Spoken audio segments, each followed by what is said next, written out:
In the dimly lit storage facility, rows of metal shelving units stretched like skeletal fingers towards the ceiling. The air reeked of decay and mildew, heavy with the scent of forgotten lives.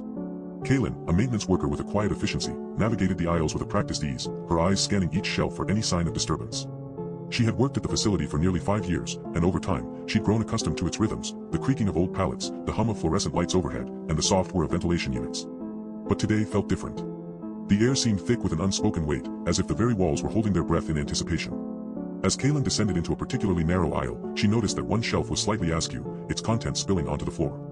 A faint ripple had disturbed the otherwise tidy rows of storage bins and crates.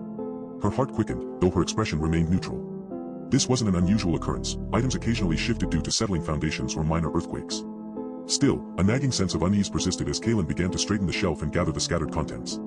She felt watched, but whenever she turned to glance around, the corners of her vision were empty. The silence was oppressive, punctuated only by the soft creaking of metal and the faint hum of equipment in the distance. As she worked, Kaelin's thoughts began to stray back to her previous task, cataloging a new shipment of archival documents. They had been stored in a sealed container, but when she opened it earlier that day, she'd found that some files were missing, their absence noted only by faint scratches on the empty shelves. The discrepancy sent a shiver down her spine.